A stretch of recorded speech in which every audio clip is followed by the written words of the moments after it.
श्रेष्ठ बना और जिसने महापुरुषों की बातों का अनुसरण नहीं किया उसका जीवन दुखी हो गया। गुरु रविदास जी ने कहा,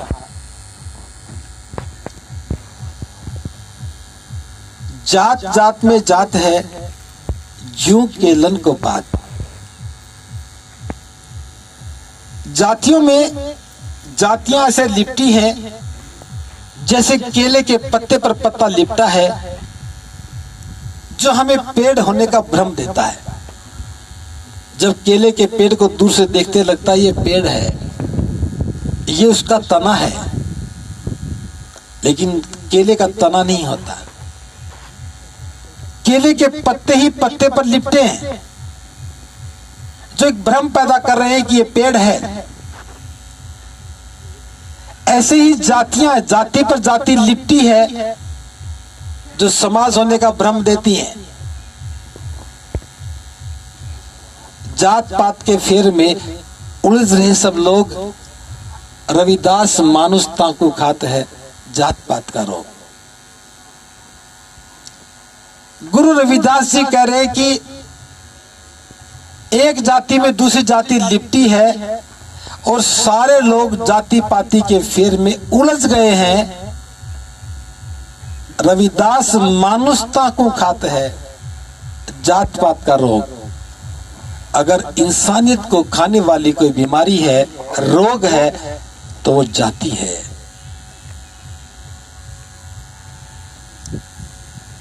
जात जात में जात है, ज्यों केलन को पात। रविदास मानुष जुड़ न सके जब तक जात को जात। जातियां केले के पत्ते की तरह लिपटी हैं। रविदास मानुष जुड़ न सके, मनुष्य जब तक नहीं जुड़ सकता जब तक जात और कुजात बनी रहेंगी।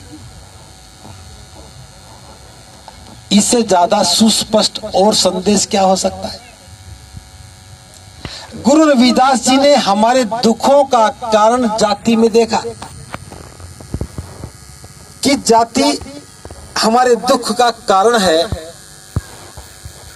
और ये जाति ही आधार है असमानता का। ये जाति आधार है भेदभाव का।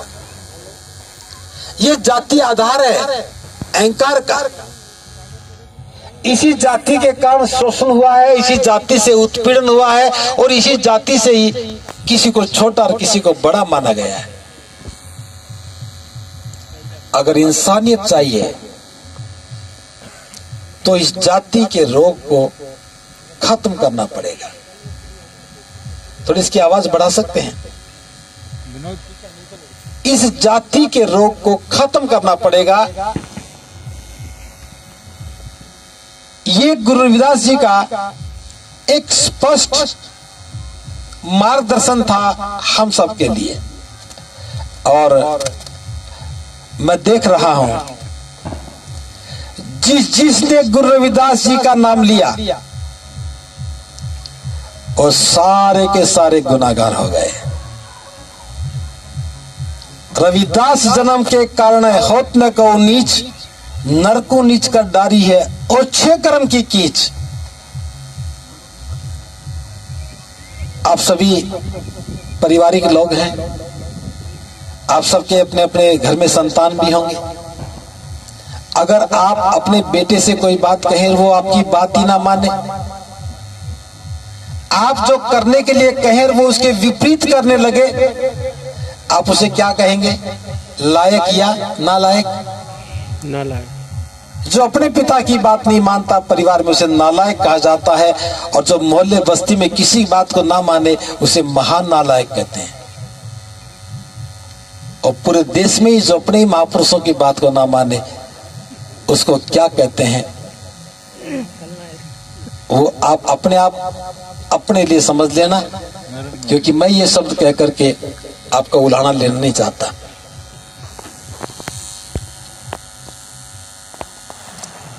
जिसने गुरु रविदास जी को पकड़ लिया वही गुनाहगार हो गया अपराध करने के लिए। वो जाति का महिमा मंडन करने लग गया और हम जाति का महिमा मंडन करने लगे, ये हमारा अपराध था और इसकी सजा हमें मिल रही है। बाबा साहब ने कहा, तुम जिस भी दिशा में जाओगे जातिवाद के दैत्य से दो दो हाथ करने पड़ेंगे और जब तक इस दैत्य को नहीं मारोगे किसी भी दिशा में किया गया प्रयास कोई परिणाम नहीं देगा। जब तक इस दैत्य को नहीं मारोगे किसी भी दिशा में किया गया प्रयास कोई परिणाम नहीं देगा। बाबा साहब ने जाति को एक दैत्य कहा, राक्षस कहा। दैत्य इंसान नहीं होते, हैवान होते हैं और वास्तव में ही जाति एक दैत्य है। कुछ लोग अपने आप को जाति का बड़ा मानते हैं, उनके लंबे लंबे दांत हैं,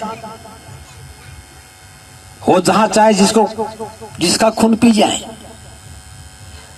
उनके पास लाइसेंस है जुल्म करने का, उनके पास लाइसेंस है अपराध करने का, उनके पास लाइसेंस है किसी का भी मनोबल तोड़ने का और किसी को भी बेइज्जत करने का।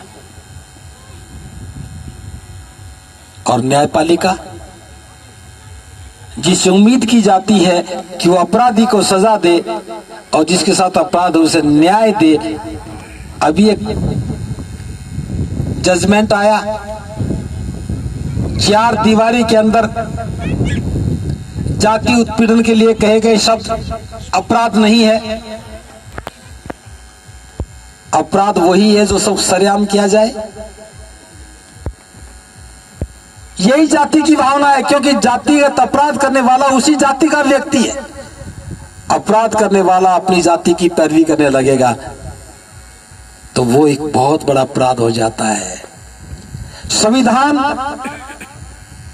न्याय का पक्ष लेता है, न्याय की बात करता है और संविधान की रक्षा करने वाले जाति के आधार पर गुनाहगार को ढूंढते हैं। एक उदाहरण के साथ बात करना चाहता हूं। SC/ST एक्ट कमजोर लोगों के साथ होने वाले जुल्म को रोकने के लिए जुर्मी को सजा देने का प्रावधान है और सारा देश कहता है कि SC/ST एक्ट खत्म करो, अपराधियों के पक्ष में देश खड़ा हो जाए और न्यायपालिका उसकी हिमाकत करने लग जाए। क्या संविधान उठ करके आएगा? क्या संविधान किसी का हाथ पकड़ेगा? एक भी व्यक्ति जो संविधान का सम्मान करता है एक बात कहने लगे कि अपराधियों को किस बात का संरक्षण? अपराध भले अकेले करे, अपराध भले ग्रुप में करे, अपराध भले ही वो बंद कमरे में करे, अपराध भले खुले में करे, अपराध तो अपराध है, अपराधी तो अपराधी है, सजा का हकदार होगा, सजा मिलनी चाहिए। लेकिन हम लोगों को भी आनंद आने लगा है जुल्म सहन करने में। 600 साल पहले गुरु रविदास जी जाति तोड़ने की बात करते रहे और 600 साल तक हम भी बस कहते रहे रविदास जी कह गए जाति तोड़ना है और जाति का महिमा मंडन। 100 साल पहले बाबा साहब ये बात कह गए और बाबा साहब के नाम पर भी जाति का महिमा मंडन। 2500 वर्ष पहले बुद्ध भी ये बात कह गए और 2500 वर्ष के बाद भी जाति का महिमा मंडन। गुरु रविदास जी का मंदिर, उनकी मूर्ति, उनके द्वारा कही गई बातें सब हमारे सामने हैं। कुछ ताले के अंदर बंद है तो कुछ शीशे के अलमारी में बंद है। आप गर्व कर सकते हो ये हमारा है, लेकिन आपके किसी काम का नहीं है। ये मंदिर भी है, मूर्ति भी है, उनका ग्रंथ भी है, उनकी वाणी भी है, लेकिन हमारे किसी काम की नहीं, क्योंकि हमारे आचरण में वो चीज उतारने वाली उतरी नहीं है। हमारी इसी आदत को, इसी स्वभाव को देख करके सरकार में बैठे लोगों ने कहा ये तो गुरु रविदास जी जैसे अनुयायी है, ये तो बाबा साहब जैसे अनुयायी हैं, शोर मचाएंगे लेकिन उनकी बात नहीं मानेंगे। जय भीम तो कहेंगे लेकिन भीम की बात नहीं मानेंगे। मनुवाद को तो कोसेंगे लेकिन शादी आएगी तो उसी के इशारे पर उठक बैठक करेंगे। घर में बच्चा पैदा हो जाए तो आहुति उसी नाम की लगेगी। कोई मर जाए तो उसकी हड्डियां भी उसी के नाम पर ही विसर्जित की जाएंगी। इसलिए इनके विरोध में कोई दम नहीं है। रविदास जन्म के कारण होत न को नीच, नर को नीच कर डारी है ओछे कर्म की कीच। हम अपने महापुरुषों को पकड़ करके बैठ गए, यही हमारा ओछा कर्म है। हमें पकड़ना चाहिए था उनकी विचारधारा को, पकड़ना चाहिए था उनकी बात को और उसको जीवन में उतारना चाहिए था। अगर आप जाति खत्म करने का दुस्साहस कर देते, गुरु रविदास जी की बात को मान करके जाति को खत्म करने का दुस्साहस कर देते, और सबसे पहले जिम्मेदारी चमारों की बनती थी। लेकिन सबसे बड़ा गुनाह भी चमार कर रहे हैं। मुझे नहीं पता गुरु रविदास जी चमार थे या नहीं थे, लेकिन चमारों ने पक्का कर दिया वो चमार थे। अब वो किसी और के काम के नहीं है। मैं तो धन्यवाद देना चाहूंगा अहिरवार समाज को। वो अहिरवार होते हुए भी चमार बन गए। अब ये मुझे नहीं पता कि चमार अहिरवार बने हैं या अहिरवार चमार बने।